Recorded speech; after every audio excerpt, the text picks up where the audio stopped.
All right, welcome to the Global Education Conference 2016. This is the presentation called The Power of Possibility. It is brought to you from a new nonprofit organization founded in Houston, Texas, but stretching across the world, whose mission is to introduce futures thinking to classrooms and to schools around the world. My name is Peter Bishop. I'm the director of Teach the Future. And I have recently retired from the University of Houston, where I directed the foresight program at the university, a Master of Science degree there. And we have four excellent presenters here to give you an idea of how futures thinking is to be introduced into the classrooms around the world as part of global education, and finally what we have done to date to make that happen.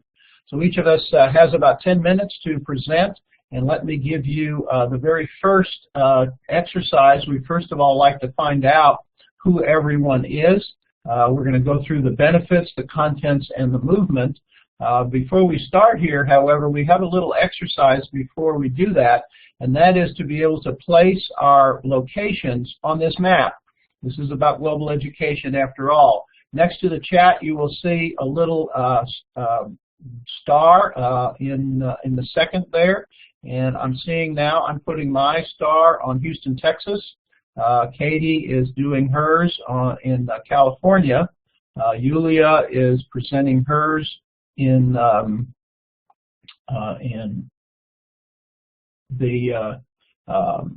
New York, and Erica is presenting hers in the Netherlands. For some reason I had it go. There I go. Okay, I'm in Houston, Texas. And we also have somebody who's dialing in from Paris. Let's see if we have the whiteboard should be available to the people who are joining us, Brad and Lou and Ronald. See if you can check that little star, if you can see the star there. If not, we'll just kind of go on. All right, well, let's get to our presentation because we have a lot of material to get through, and we thank you for doing that. The benefits, as I said, what are the benefits of teaching the future? How do we do it? What content do we actually teach? And then finally, what we have done to date in terms of moving our educational establishment towards Teach the Future. These are the benefits that we believe that students derive from hearing about the future and having the future involved in their classrooms. The first and most important one, we believe, is that it empowers students to envision a preferred future and develop their agency. There is a lot of belief, unfortunately, implied in our system of society and indeed in education that the future is already determined. And people don't believe they have the right or even the power to influence that future. Of course, that power is limited, but it is real nevertheless. And what we want to do with students is to give them the opportunity to think about that. This future is an engaging process for students. They really like talking about their future and the future of the world, and so we believe it's important. It helps them navigate that future. We are preparing students for the future, we say, as educators, and oftentimes we don't, however, talk about the future that we're preparing them for. Higher order thinking skills is required if one is going to think about the future. Creativity and critical thinking, communication, and the ability to synthesize complicated ideas in a very good way. And finally, we believe that this educational movement offers educators the chance to collaborate and be part of a network of people, as we have here today, who are doing something interesting and exciting to get the future established. We have three main branches of future studies. This is a discipline. It's not just thinking about things. First thing we do is research, which we call scanning. The image here, of course, is the lookout on the ship, or the radar, who scans the horizon looking for the signs of change. Bringing all that, and there's a lot of information out there, so bringing all that together is a separate step. Synthesizing it and putting it into the expected future and scenarios, things that might happen. And then finally, the empowerment comes once we understand that the future is open, that many things could happen. We now set a direction, and we work ourselves into influencing that future, going one step in the other. So the content is scanning, describing, and influencing. Three very simple processes which we believe most teachers can approach if they choose to do so. Teach the Future has been around for about 2 years now. We have assembled a library of teaching materials at that URL you can see there. We encourage you to jump into that library and pull down teaching materials if you're an educator. On the Teach the Future website, we've also got newsletters and blogs and give an idea of where we have been. We've done some workshops for students, and we are going to be increasing our exposure for students in extracurricular and enrichment workshops, and also professional development for teachers who we hope will assist us in doing that. And obviously, we're trying to build a network to create the change to bring futures thinking into the classrooms of the world. Let me turn this over to Katie King, who is a educator, 5 years middle school educator in Houston, Texas, and in California, and she is now working as a consultant. Katie is the Deputy Director of Teach the Future, and Katie, if you would take over and explain to folks how Teach the Future promotes agency. Thanks. Welcome, everyone.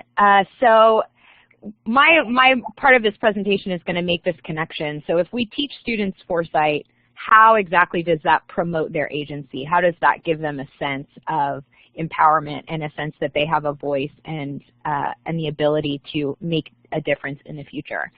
So I'll describe a little bit about what the premise, what do we believe is the case and the connection between those two things, talk a little bit about some of the work that we've done in the U.S., and then hear what students themselves who have gone through one of our workshops or courses believe about the future after having done this. So the basic premise, research shows that a future orientation or having hope for the future is a predictor of academic success. So it's something that we know is important and something that makes students more successful in their academic lives. And we talk about the future with students. We tell them to work hard and dream big, and education is going to be something that's going to help their futures. So we tell them to think about the future, but we rarely give them practical tools for how to do that. We don't say, here's how you can make sense of change, and here's how you can consider different possibilities for the future. And so that's a really important thing that foresight brings that a lot of other disciplines don't. Instead of just saying, think about the future and have hope for it, we're actually giving students the tools to really grapple with it. And we think that that's something that's really important, because for a lot of students, the assumption that the future is going to be bright, they may not have a lot of evidence for that if their families are struggling, and we know that there's a lot of turmoil in the world. We believe that giving them the tools of researching possibilities for the future, creating scenarios and understanding what those mean, and then having some sense of what we could do as a path forward is a way that can really help students see themselves in the future and see that they do have a voice in that future. So we do that in a couple of different ways. One branch of this is to do personal futures.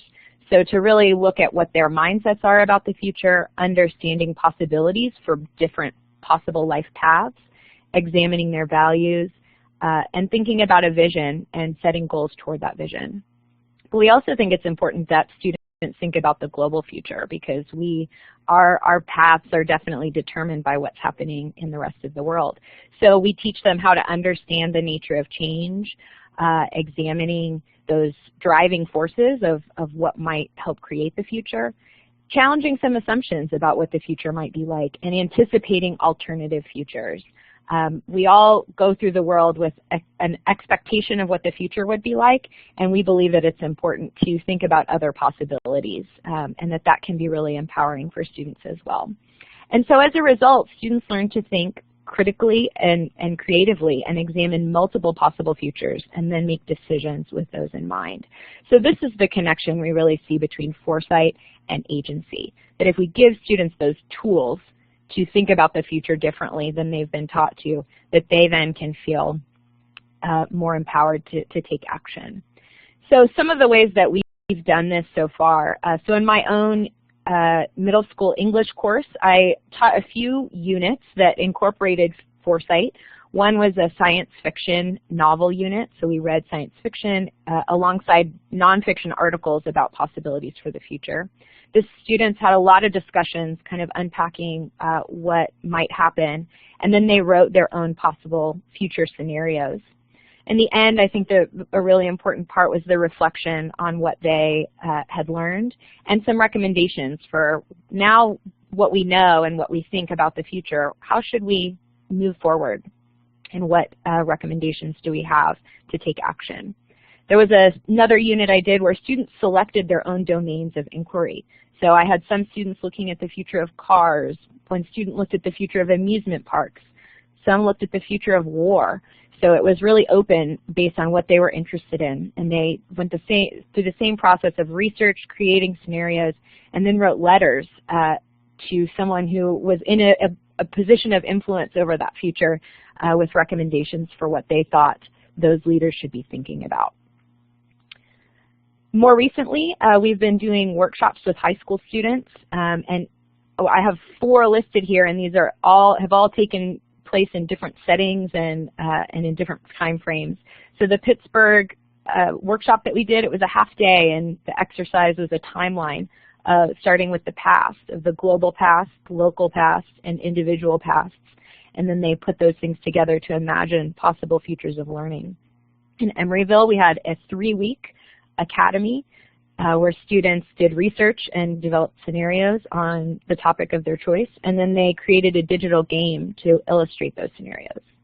We did a workshop at Travis High School in Houston where they used a tool called a futures wheel that helps them consider multiple possible impacts of change, and then they played a scenario game. And all of that was in anticipation of a global problem-solving process that they would be going through in subsequent workshops. And we're planning right now a series of workshops in Houston that we're calling the Houston Summer of Futures, where we will take students through those personal and global futures processes. So we think that that teaching foresight and teaching the future has the ability to promote agency, and these are just some of the ways that we've been doing that. So we don't have empirical research yet that proves this connection, but we do have voices from students and what they've said after having gone through either workshops or having done this in classes. So there are a few things that we've learned that they take away from going through this process. So one is they take away a new understanding of possible futures of their content. So at a basic level, they just understand the topic better. This is Taylor. She was in the Pittsburgh workshop. And so after going through this process, she had a couple of insights about the future of learning. One was that she's seeing this new opportunity for people to have learning opportunities regardless of geography. So that was an insight that she has that she now is taking forward as she's considering how she might want to be a community leader. She also had an insight in the second quote that in Pittsburgh there's a lot of unused spaces, and she wondered what if we began to use those for learning opportunities for students. So these are just 2 examples of insights that one of our participants had about the topic that she was exploring. So she now has 2 new ideas for how she can perhaps influence the future of learning in her community. Another thing we learn from students is that they begin to think about change in a different way. So this is a quote from Zoe, who was in our Emeryville workshop, and she said this in the middle of an activity, and I said, go write that down because that's a really good insight. She just really appreciated that we were not talking about the future in black and white. Our education system is so oriented towards things that have right and wrong answers. But there are no facts about the future. It hasn't happened yet. There's a lot of gray area, and by teaching this discipline, we can really help students explore that gray area and get comfortable with nuance and with complexity. The third thing that we've heard from students is that learning about foresight and applying these tools helps them understand that the future is uncertain, and therefore that they can have a place in shaping it. So this is David. He also was in our Pittsburgh workshop, and he walked away understanding that just because the past has gone a certain way, that doesn't necessarily mean that the future will go that same way. And finally, the last thing that they say is that learning foresight is valuable, and it's something that they think that they should learn more of. So this is a quote from Jared. He was in 8th grade at the time. He's going to be he's in the 11th grade now, so this is a few years ago. But as you see from his quote, he thinks that if more students learned how to think about the future, it would not only help make the future a better place, but it would help people make better decisions in their lives. So ultimately what we're hearing from the students is that this is a valuable discipline to learn, and that it helps them walk away understanding their world better and understanding how they can take action in it. So I'm going to pass it back so you can start now hearing how some of this work is happening around the world. Great, Katie, thank you very much. This was an excellent introduction to Teach the Future. Unusual it is that we are actually a little bit ahead of schedule. We each have assigned ourselves 10 minutes. So I want to take a pause for a moment and ask you to reflect on the process that we're involved in, teaching the future around the world, using it to empower students and create agency. And you who are participants actually have the opportunity to ask questions at this moment if you'd like. We've got 2 or 3 minutes for doing so. In order to do so, you will notice that on the left-hand side under participants, there's a little hand, and if you raise your hand, I will then call on you, and you can activate your microphone to ask a question. So it gives us a little bit of a pause before we get into the global version of our program. So is anyone who is online there would like to ask Katie or me a question about what we're doing here at Teach the Future?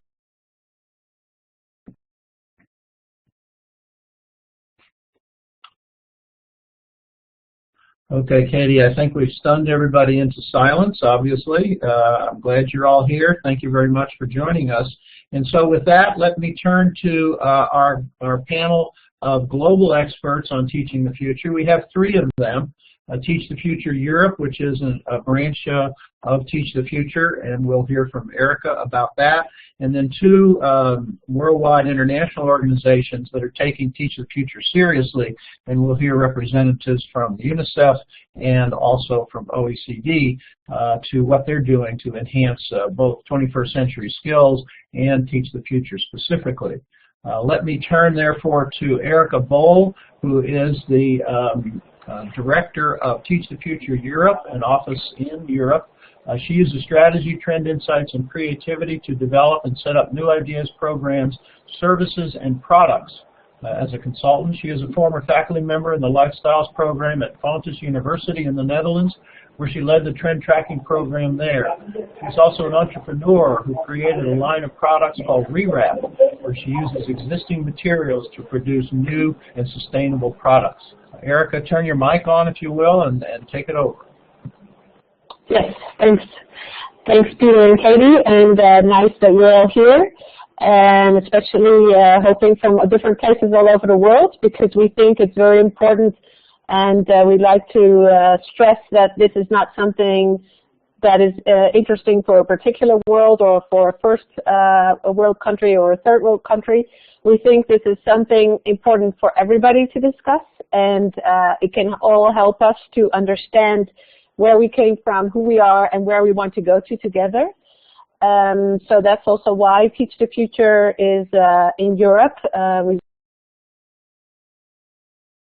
work together with the Finland Futures Research Center, the Open Time Erasmus University in Belgium, and we're also making connections from Europe to Latin America to also work with Earth University, Universidad del Pacífico in Colombia, and some others, but just to show that it's interesting and a challenge to work together and to create this future together.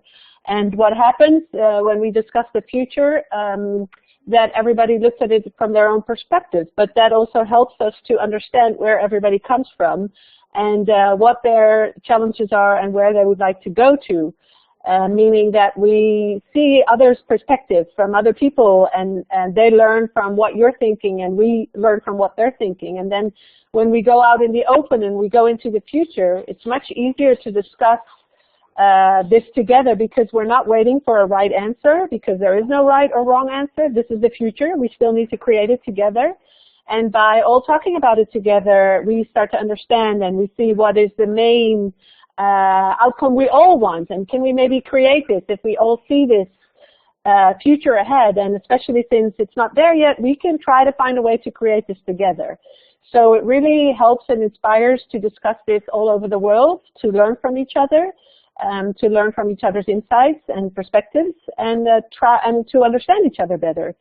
And it's very rewarding and positive until now, also because it's interesting to see that everybody, all the students take this differently. So, for instance, in the Netherlands, it's more about understanding, and it's an experience that there is change, and that they don't have to be scared of change, that this is something exciting instead of scary. But then also, if you look at Syria, for instance, where they're in refugee camps, then the future is not just to understand, but it gives them hope. It's empowering. They know they came from a situation, they are in a situation, but they will go into another situation. And what is the situation or the new future ahead of them, which can give them hope? And at Earth University, when we were there was also this kid from Colombia, and for him it was more of an empowerment situation, that he never thought he had influence on the future, and which made now working on this future topic give him a very much strength and power to create his own. And then also in Chicago we had some workshops, and it's more about excitement and about seeing what is possible. So when we talk about teaching the future, and there's a lot of different layers, and it does something else for everybody, but for everybody it gives a lot of energy to work on this together and to try to create this future together. So we had, just recently, we had talks with kids in the Netherlands, where Katie also mentioned we don't have empirical evidence yet, or statistical evidence, sorry, but we're working with a group of kids also to do some research, some extra research on what does it do with them now, how will it change them later on. This is a group we're talking to see where they are at the moment and what they learn afterwards. And then the nice thing was that we had some discussions with kids younger age and older age, and there's much more creativity with the youngers. There's much more of a little holding back with the olders, but they all see this is an exciting topic, and they say, why have I never really actually thought about this? And so these kids, for instance, say, the future has changed, which is interesting. And the other said the future is made by people, so we can do something. And on the other hand, this was in the Earth University in Costa Rica, where we had 4 groups, and they discussed what they saw as their ideal future. And they came up with, for instance, this Agape world, and the Agape world stands for love in Greek. They saw how all the groups thought about it differently, but they had the main focus. All of them kind of said, we want to go to this bright, shiny world, and they called it the Agape world. And then the second question in this workshop was also, so if we want to go to this world, actually, what is it then that we need to do to get there? And all the groups thought about it separately, and one of the groups, for instance, said, well, to get to this Agape world, then maybe a solution would be to separate children from grown-ups, because there is something happening that if you grow older, then you start to change, and you don't have this hope and brightness anymore. So that was interesting to find out. And then the other said, well, we can take it a step further. Maybe, you know, with the nanotechnology, we can work on adjusting our cells. Maybe we should make sure that we only have good cells in our body. And the third group said, well, actually, you know, what is happening is that we learn all this stuff, but why, if we want to go to a world of love, don't we have a class about love? And it was very interesting to see that these are not just solutions that are done in an easy way to get to this Agape world, but they have their inspiration, their energy, their hope, and their different steps, small steps, big steps, but there are possibilities, and it showed them that there are possibilities. We might not be able to do this, but we at least we can help and we can take steps, and we can also influence this future if we want to go through this Agapa world. And so this is very empowering to see that it can help students on different levels and different ages, different parts of the world, and it can help them to get in different steps of this future. But it does give them the empowerment and hope and inspiration that we're thinking and we're hoping to create with them. And this doesn't only work for the kids, also for the teachers. We have very good experiences that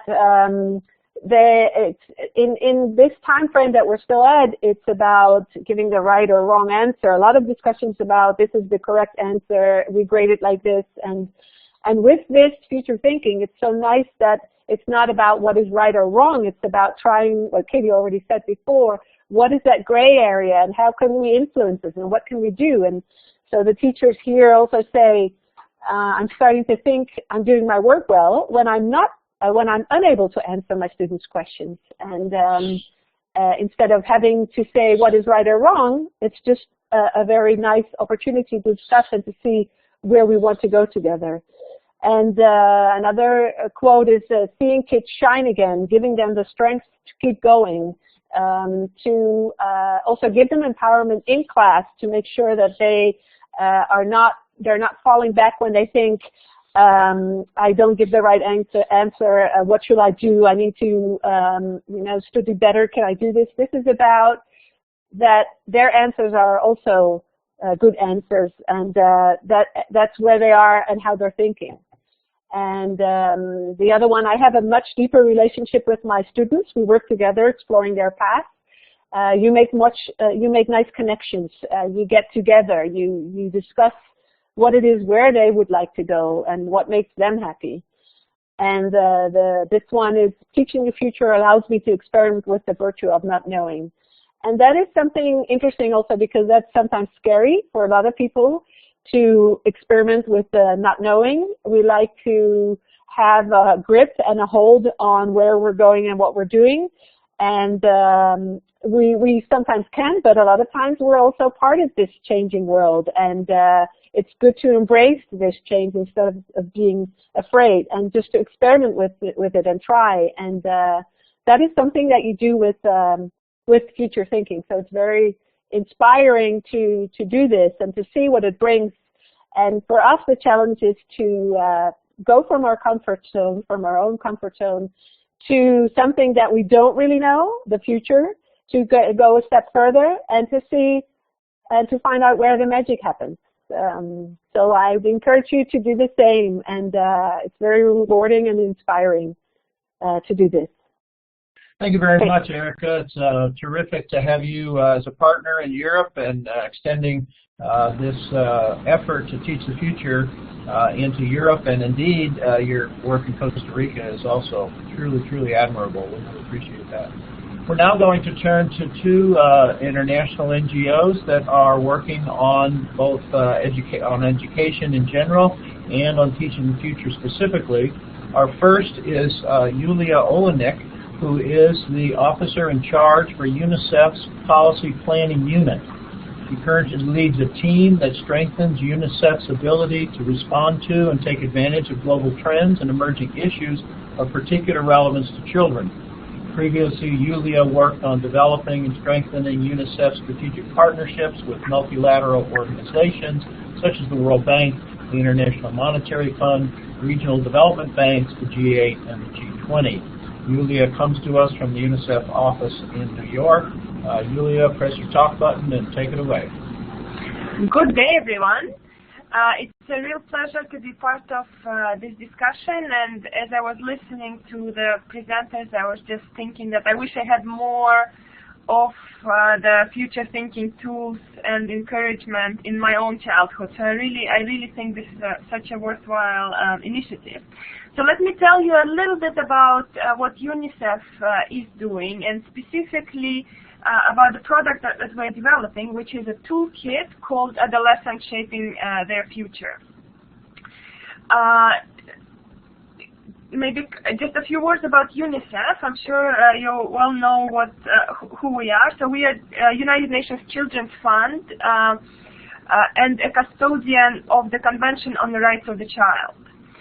We work with governments and partners all around the world to realize those rights and also advance child well-being around the world. In the last 2 years, UNICEF has been investing in increasing and building our own capacity to think about the future and better anticipate trends and emerging issues that are of relevance for us, that are shaping children's lives, and so that we can adjust our policies and our programs and continue being effective in delivering on our mandate. And of course, children are the focus of our work, but also children are the future. And we thought it would be important for us, not only for us to think about the future of children, but engage them, children and adolescents, in thinking about their own future, with the idea of empowering them to shape their own futures, to shape the future of their communities and of their countries. This, of course, fits very well with Article 12 of the Convention on the Rights of the Child, which articulates the responsibility of governments to realize children's rights to be heard in decision-making processes that affect their lives.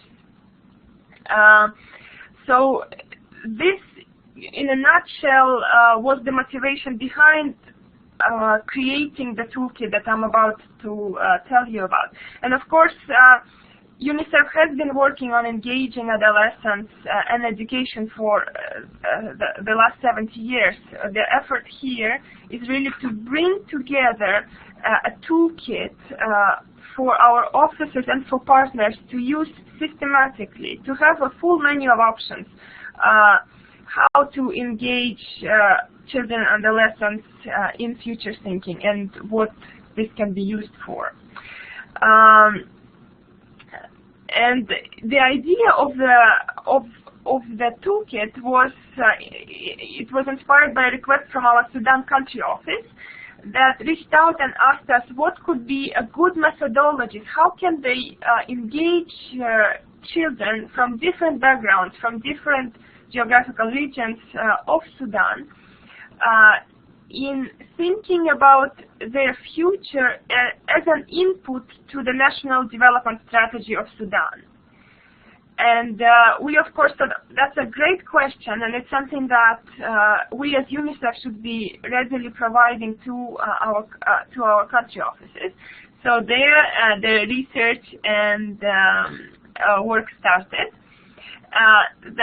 That's one use that we've identified for such a toolkit. Another, there are a few other uses that we thought this could be good for. That's, for example, for program and service design, particularly for services and programs that are meant to benefit children and adolescents. Engaging them in shaping the design of those programs and how they will work in the future clearly is another great way of using foresight. Other one is, for example, urban planning. Urbanization is a major trend that is all around the world, particularly in the developing world. So how can adolescents and children more generally be engaged in envisioning their urban environments and informing decision makers and policy makers around what's important for them in those environments. Another use that I particularly feel very passionate about is creating positive visions of the future and empowering children to work towards them. For example, our country office in Jordan, we recently had a discussion with them where they talked about their experience with refugee children in Zatari refugee camp, and where any discussion on the future with those children was just quickly coming to an end. There was just after such a trauma, often did not have the capacity to think about their future, let alone envision a positive one, and then act towards it. So we thought, again, this would be a great objective for what we're trying to achieve here. And finally, regional and global dialogues. Given that UNICEF has a global mandate and reach, we are often called upon to facilitate dialogues and planning with adolescents across national boundaries. The most recent example is Sustainable Development Goals and Agenda 2030, where UNICEF has done national and global consultations on issues that are important for children. So this is just to give you a few scenarios or a few ideas for how we think this toolkit will be used in the future. Now, moving ahead, clearly there are thousands of different foresight methodologies. So the value added of the toolkit that we are finalizing now is to review them and see which ones are most appropriate for adolescents, which are the age appropriate. We structured the toolkit in a way that it takes you through a foresight process, providing tools and methodologies for each one of them that you see on the screen. And we are now finalizing it. We are planning to roll it out in the coming year. We're launching it in the coming weeks, but rolling it out in the coming year. And we already have a few country offices that are very eager to use it. Indonesia, Tajikistan, Jordan are example of a few. And we look forward to working on it and working with all of you as we move forward. And perhaps in conclusion, my personal view, and I'm sure it's a view that you share, that foresight is a skill that is increasingly important in our rapidly changing world. And engaging adolescents in future thinking builds their foresight skills and skills of thinking about the future, but also allows us to inform our work by the vision of the future that they want, and that's the spirit in which we are moving forward in this work. Thank you very much. Thank you very much. I appreciate particularly your last slide there, which tracks very well the process that I described and that Katie described, because there is an emerging discipline and a consensus about how we approach the future in foresight. Most people think it's kind of ad hoc, but we are developing the methodologies, and this kind of process is extremely important, and we need to start putting them into the schools as we go along. Our next presentation is from Miho Taguma, who is a senior policy analyst and in the Directorate for Education and Skills at the OECD. Miho is currently a project manager of the OECD Future of Education and Skills 2030. She has worked on various policy reviews, including early childhood education and care, migrant education, recognition of non-formal and informal learning, e-learning in higher education, etc. Prior to working at the OECD, she worked at the education sector of UNESCO. I happen to know that Miho has just returned from Beijing, where she led the 4th informal working group for her project, an extremely successful meeting there to advance the state of 21st century skills, in which foresight is now included. Miho, turn your microphone on and away you go. Okay, thank you, Peter. Thank you very much for the opportunity to share with you the OECD's endeavor. And after listening to the previous speakers, I'm quite convinced that we can work together to create critical mass to make a change really happen at various levels in the field and communities, schools, and the system. And the role of the OECD is really to support all of the good practices I just heard to scale up at the system level so that we can make a systemic change, system change, so that all students or children, not only in your programs, can benefit from public policy. So this is a role of OECD. So knowing good practices like yours is very important so that we can think about how to scale good practices. And in this context, I would like to share with you about what we are doing. First, we are trying to identify competencies that today's students will need for 2030. And in this endeavor and in an iterative conversation, some of the keywords I heard from previous speakers very repeatedly discussed and raised in our discussions as well, such as student agency. We would like students not to respond to the changing needs, but also we would like our students to actually create new demands too, not only be reactive in response to such demands. So shaping the future themselves is what it resonates from what I heard from previous speakers. And another keyword is empowerment. So our competencies development should empower student and student agency.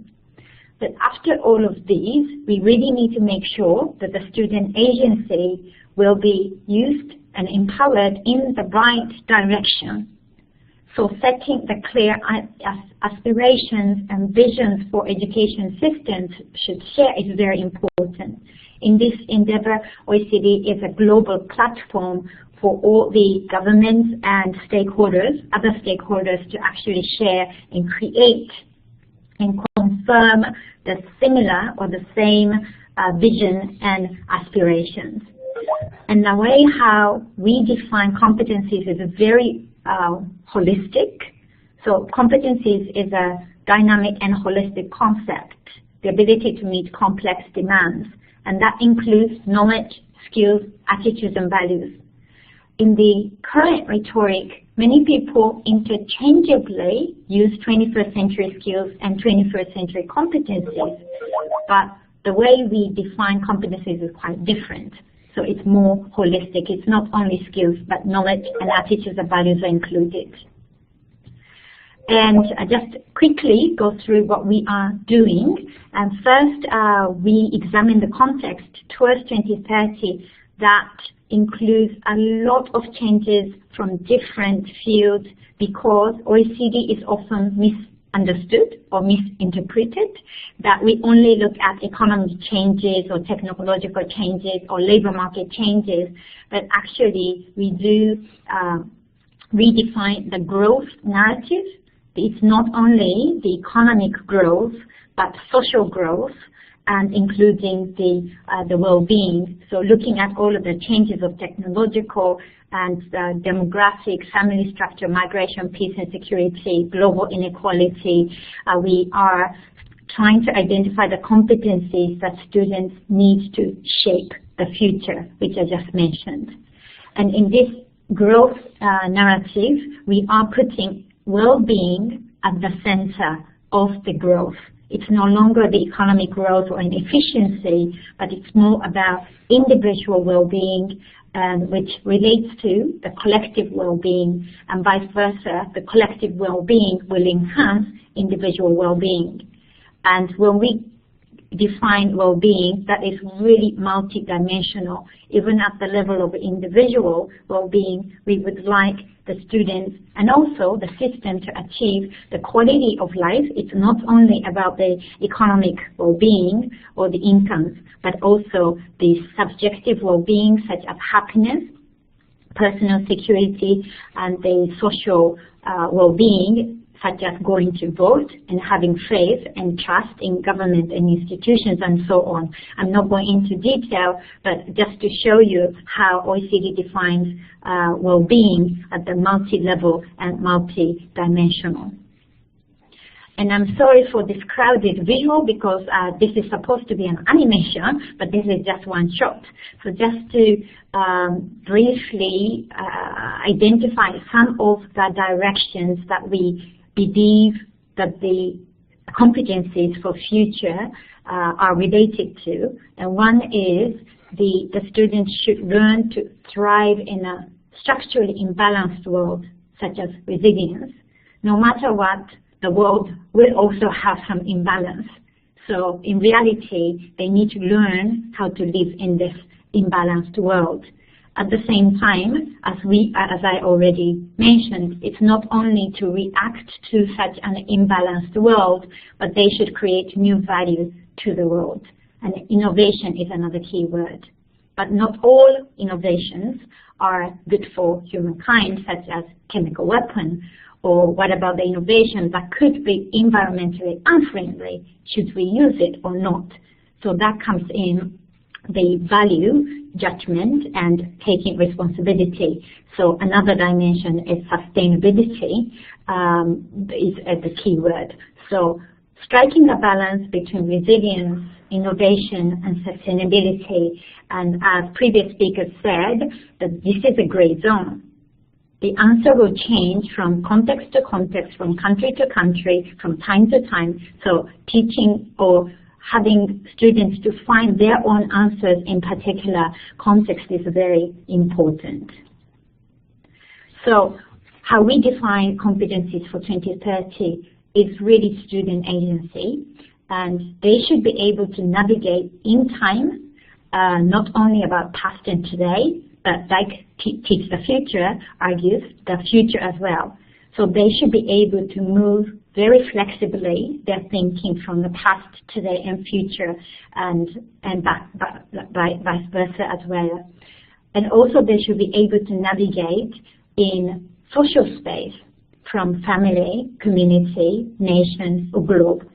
And again, the flexibility across different spheres, because they should be able to live in an unfamiliar context and using their prior knowledge in time or space. So this unfamiliarity does not necessarily that they need to know everything, but they should be able to apply what they know and imply or implications or some consequences. So this is how we try to define the competencies for 2030. And we have 3 dimensions of the competencies. First is the competencies for 2030. As I said, again, sorry for the crowded visual. This was supposed to be an animation. So as I said, creating new value, like innovation, is one of the competencies, but balancing with taking responsibility and also coping with tensions and dilemmas, because these, of course, we need to work on these, but at the same time, there are always tensions and dilemmas and trade-offs and contradictions and ambiguities. There's no one answer. And in terms of the navigation, a lot of theory and research shows that these competencies from 2030 will be developed in a spiral cycle of action, anticipation, and reflection. So again, anticipation is one of the key pillars, which is quite relevant to the Teach the Future and UNICEF activities. And one of the OECD's mandate is how can these be taught in school besides communities and school and families. So in school, there is an serious issue of curriculum overload. So students are demanded to learn new demands and competencies such as financial literacy or the global citizenship and environmental literacy, media literacy. Curriculum is really overloaded and students are not learning deep. They are learning more on a lot of surfaces, and teachers are stretched and fatigued, facing fatigue. So our question is really how to facilitate the deeper learning for students, either in existing curriculum or changing the curriculum. So this is an unanswered question for our project Education 2030. And in doing so, it's very important to look at the construct or the specific key aspects of knowledge, skills, and attitudes and values, and how they are actually fostered in an interactive or interrelated way, so that the teachers or parents or government officials also understand that the learning is not like building block, but it's more like a meshed, interrelated aspects of learning. And this is just to give you one example of the construct. So adaptability is identified by our researchers as a very relevant construct or skill to shape the future, because this includes the flexibility and capacity to tolerate ambiguity. And research shows that it relates to openness to experience, initiative taking, perspective taking, positive self-orientation, self-control. And the research, the empirical research also shows it does matter for life outcomes such as workforce and entrepreneurship and the citizenship as well. Again, this is not only the employment related outcomes, but also social outcomes as well. And it is malleable because throughout the life, the personality-like quality includes, but it's also included in the soft skill training as well. And measurability is still an issue. It has been measured in many different ways, but there is a lack of objectivity too. So in research and in schools as well, how do we foster adaptability, but at the same time, how do we know whether the students are actually gaining? So when we say measurability, it's not to label or rank students, but it is more about how to support students to show their progress so that they can learn more. And I'm going to show you just two examples of curriculum, how they tried to embed such future thinking or creativity or adaptability into curriculum. This is an example of Alberta, Canada, and they really have a holistic view of what children should learn. And for example, they really clearly set the vision, and that includes entrepreneurial spirit, ethical citizenship, and engaged thinker. And all these are the 21st century competencies are really embedded in this, under this vision, and also trying to embed in existing subject and disciplines so that children will not be overloaded with more curriculum. Another example is Singapore. Again, they set a clear vision, what future they want, and what students they want their students to become include confident person, self-directed learner, active contributor, concerned citizens. So they all really show how important it is for Singapore to have a student agency. And they put core values explicit, which is quite unique, but which is becoming a global trend as well. And core values include respect, responsibility, resilience, integrity, care, and harmony. And this responsibility often includes the responsibility for the future. So they are expected their students to think about the responsibility, not their decisions today, but their decisions today could have consequences for the future generations as well. So how future thinking is very nicely embedded in many dimensions, either a clear vision or values or in the curriculum as well. So this is just a preliminary phase of the curriculum analysis, and we are working closely with not only policymakers but also the practitioners. And so this is why Peter kindly joined our working group as well, where he brought in this concept of future thinking, but also from today's discussion, I believe Teach the Future could be a good partner with us to report some good case studies so that we can think about how to scale such good practices to a wider community. Thank you very much, Miho. It's great to be partners with these international organizations, UNICEF and OECD, as we all come together to try and improve the competencies and the pedagogies for children in this century. We all know that education has been very successful in the modern world, but it probably needs an update. And I think Yulia and Miho are working with their organizations and working with Teach the Future to try to make that happen. So it's a joy to have that be the way it is. We do have just a few minutes left in our allotted time. I don't know if anyone has any questions or comments that they would like to make from our participants. If you are, there's that little hand underneath my name up there as the moderator. If you raise your hand, I'll call on you and we'll see. Brad is applauding. Thank you very much, Brad. We appreciate that. There's a lot of little things under that hand if you're interested in doing that. I'm going to slow up for just a second. By the way, let me also ask our panel if there's any additional comments. Katie, if you would like to comment on any of the presentations that we made. I know we've worked hard to put this together, but would you like to say anything in conclusion?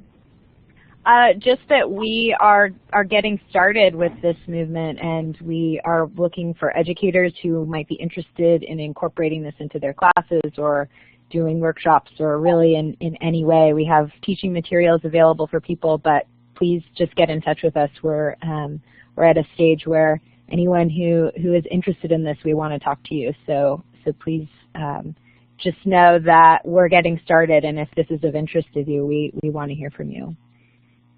Okay, thank you very much, Katie. Yes, these are early days, so we're very open to partnerships and people are interested, particularly educators who are interested in teaching the future. We would love to work with anybody who has a classroom or a school or even a school district. We do have a few partners we're working with right now, but we can always use more. So it's been great to talk to you all. So with that, I'm going to close. Excuse me, is there somebody else who wants to mention?